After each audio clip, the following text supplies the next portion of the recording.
Hola a todos, sean bienvenidos al primero de los 4 encuentros que tendremos para prepararnos para la fiesta de Corpus Christi. Cada reflexión estará acompañada de cada uno de los diáconos de nuestra comunidad de Santos Pedro y Pablo. Hoy vamos a reflexionar sobre la dimensión social de la Eucaristía.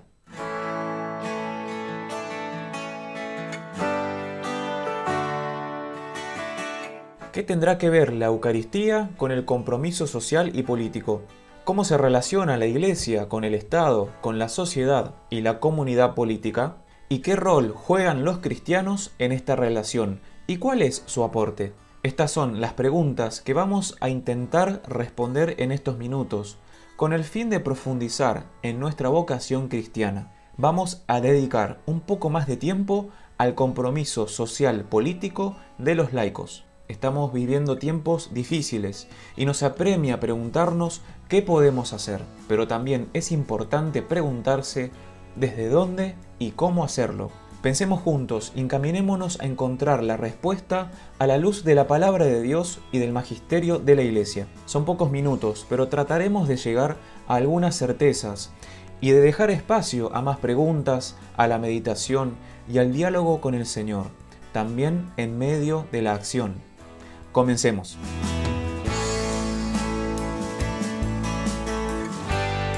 Bien, partamos de algunas bases para así meternos de lleno en el tema. Primero, como iglesia nuestra misión es evangelizar. Es la tarea que nos encomendó Jesús y que confirma el Espíritu Santo. Segundo, para resumir vamos a distinguir, no dividir ni separar, lo que es la celebración de la liturgia, en especial la misa, de las otras obras que realizamos, ya sean trabajo, estudio, servicio, etc. Lo podemos llamar la fe creída, celebrada y la fe vivida. Tercero, en la Iglesia existen distintas vocaciones por medio de las cuales seguimos a Jesús y emprendemos de su mano el camino de santidad. Nosotros hoy nos vamos a concentrar en la vocación laical, que calculo es la vocación de la mayoría de los que están viendo este video. Cuarto, también vamos a distinguir la Iglesia de la sociedad, del Estado y de la comunidad política. Son distintas, aunque estén relacionadas de alguna manera. Y quinto, cuando hablemos de la Iglesia, hablaremos de todos los fieles, cada uno según su condición. No haremos referencia solamente a la jerarquía eclesiástica. Dicho esto, entonces comencemos con nuestro tema. El Concilio Vaticano II dice que la liturgia es cumbre y fuente de toda la vida de la Iglesia. El concilio utiliza esta imagen de la cumbre y de la fuente para mostrar que toda la actividad de la Iglesia, de cada uno de nosotros, tiende a la cumbre que es la celebración comunitaria en la liturgia, en especial la Eucaristía, la cual es la máxima acción que podemos realizar. Allí se da el encuentro con Dios, por Cristo, con Él y en Él, en el Espíritu Santo, en comunidad. También es la fuente de donde brota toda su fuerza. La vida de la Iglesia es dinámica. Nos reunimos y entramos en movimiento, salimos. Regresamos a alabar a Dios y volvemos a salir. La fe que creemos y celebramos es la fe que estamos llamados a vivir. La Eucaristía que recibimos nos alimenta, fortalece y transforma en lo que somos. Somos el cuerpo de Cristo. Estamos llamados a anunciar con la vida lo que recibimos y somos. El encuentro comunitario con Dios nos impulsa a salir al encuentro de los demás hermanos. Y el encuentro con los hermanos nos mueve al encuentro con Dios. Lo uno no puede ser sin lo otro. Estamos llamados a amar a Dios y a los hermanos.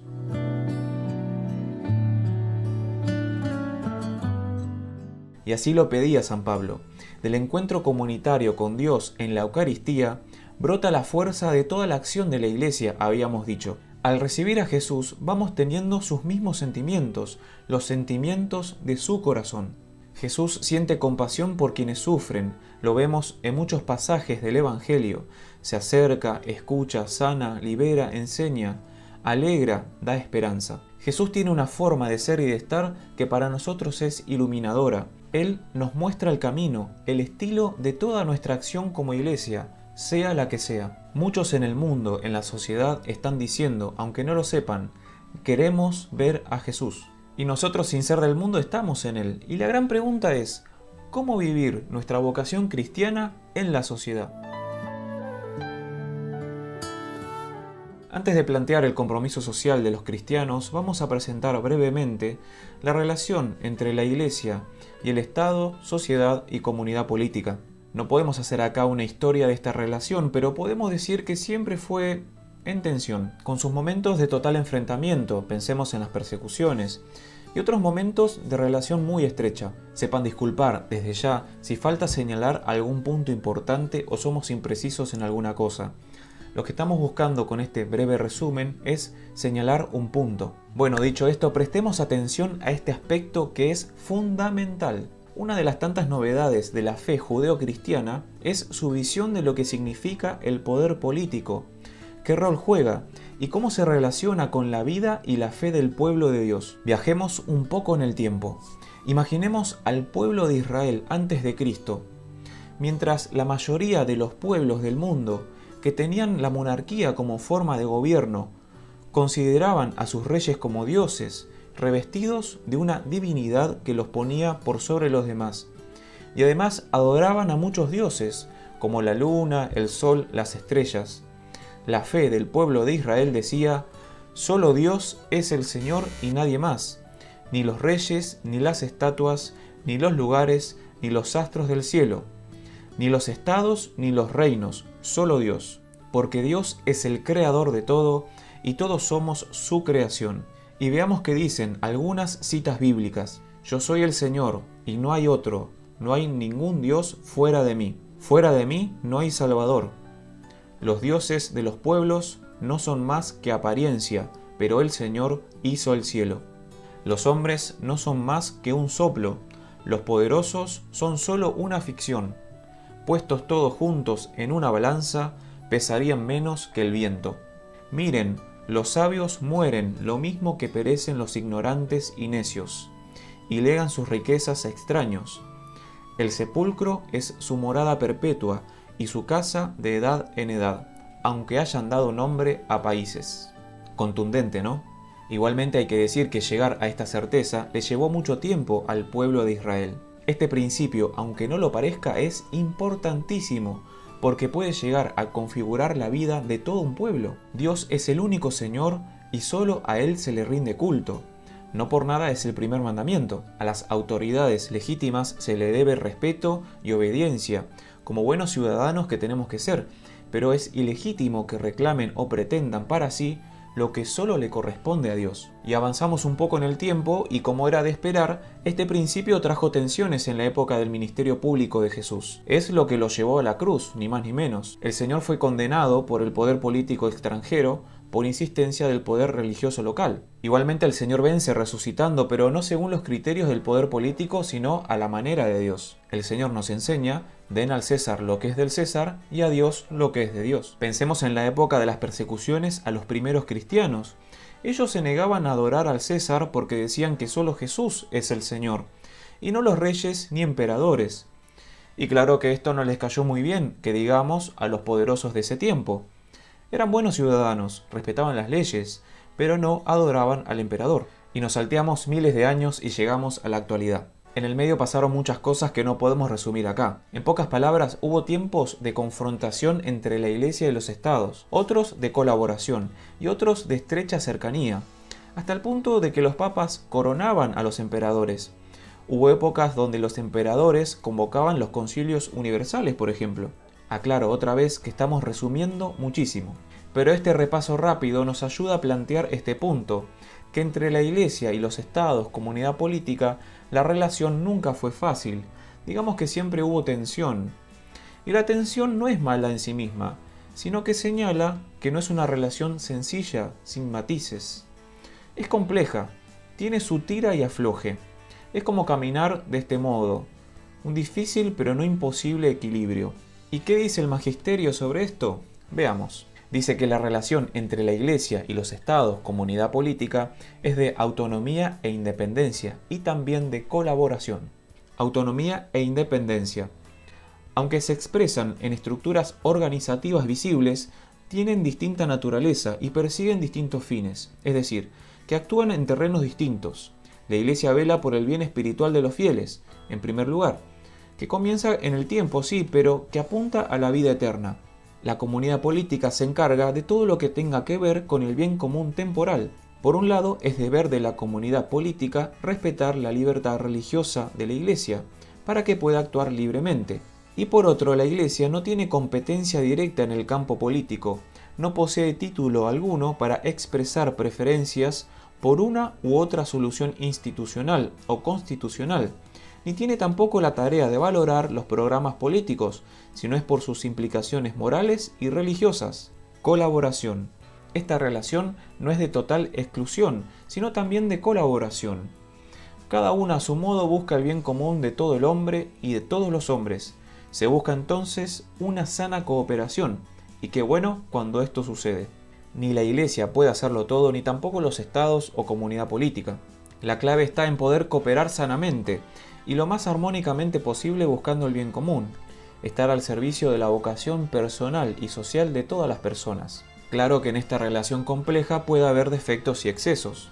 Actualmente la realidad a nivel mundial es muy distinta. Hay países donde la relación es sana y fructífera, y en otros no tanto. Y en otros directamente la Iglesia es perseguida abiertamente, lo cual nos duele y preocupa.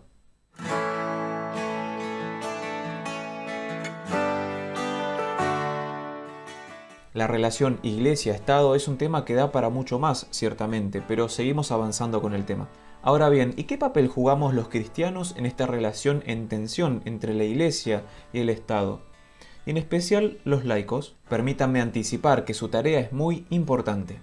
Vamos a señalar 4 características del compromiso social de los laicos. Estas 4 características brotan del ministerio de Cristo como profeta, sacerdote, rey y pastor. Como Iglesia vivimos todas estas dimensiones según sea nuestra vocación, recibidas en el bautismo, selladas en la confirmación y alimentadas en la Eucaristía.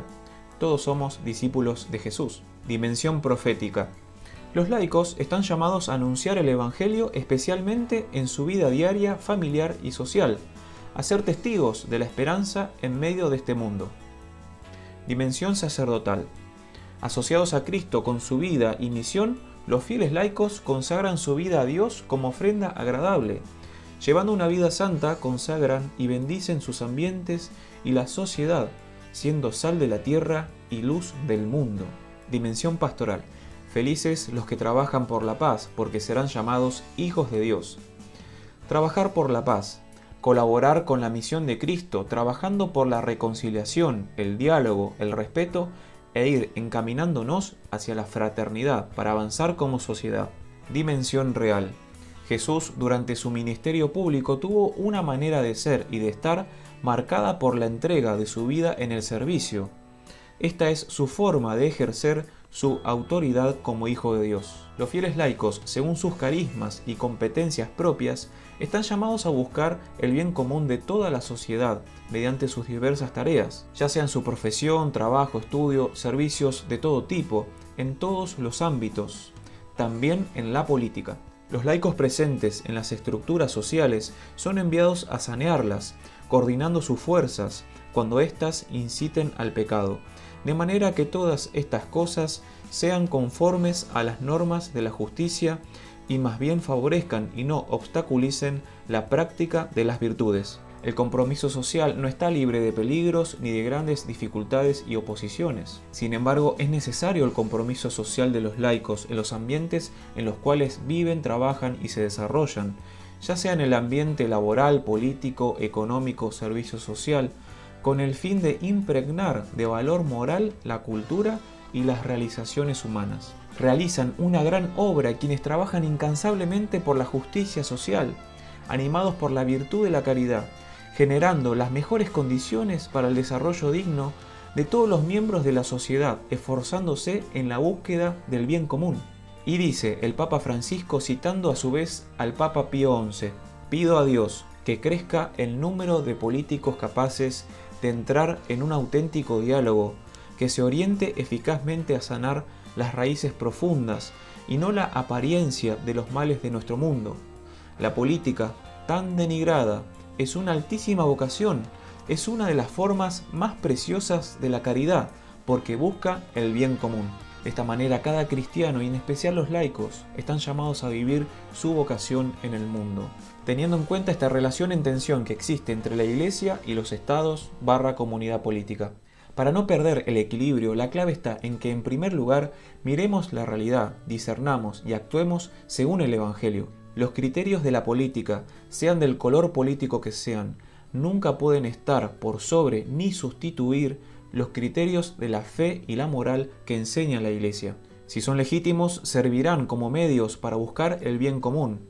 Servirán siempre y cuando no se apliquen provocando el perjuicio de las personas, ni de sus derechos, ni de su dignidad. Bueno, para ir concluyendo, volvemos a la pregunta del inicio. ¿Qué tendrá que ver la Eucaristía con el compromiso social? Con todo lo que hemos visto podemos decir que mucho. Veamos. Porque estamos llamados a anunciar la palabra recibida en la Eucaristía, porque estamos invitados a comunicar la bendición que recibimos, bendiciendo con nuestra presencia los ambientes en los cuales estamos, porque somos impulsados a trabajar por la comunión y la paz, la cual recibimos y celebramos en la misa. Recibimos la comunión para comunicarla. Y porque somos movidos a ponernos al servicio del bien común, poniendo todo nuestro esfuerzo, talentos y entrega. Así como Cristo se entrega en la Eucaristía, nos conduce e ilumina con la gracia del Espíritu Santo. Y es así como el encuentro con Dios y con los hermanos en la Eucaristía nos impulsa a salir al encuentro y a comprometernos socialmente con todos nuestros hermanos. Y a la vez ese encuentro con los hermanos puede generar la apertura para el encuentro con Dios. La Iglesia, por medio de sus hijos, sale al encuentro de todos para ir cumpliendo con el deseo de Jesús de reunir a todos los hijos de Dios alrededor de una misma mesa. El anuncio, la oración, el trabajo por la paz y por el bien común no son esfuerzos en vano. Y con estos minutos que compartimos sobre la dimensión social de la Eucaristía, queremos animar y agradecer en especial a todos nuestros hermanos laicos que con su servicio, muchas veces oculto, hacen presente el reino de Dios. Sigamos promoviendo todas las vocaciones, sigamos confiando en el Señor. Él solo necesita de nuestra parte esos 5 panes y 2 peces para hacer su obra. Tenemos la gracia de poder participar y de colaborar en esta misión como Iglesia que camina, peregrina hacia el encuentro definitivo con el Padre. Y bueno, esperamos que haya servido, que haya ayudado a profundizar en nuestra vocación cristiana. Por favor, comenten si tienen preguntas, dudas o si se necesita que se aclare algo. Estamos a disposición. Y no se pierdan la reflexión de mañana. Y demos gracias a Dios por su gran amor y misericordia. Paz y bien para todos.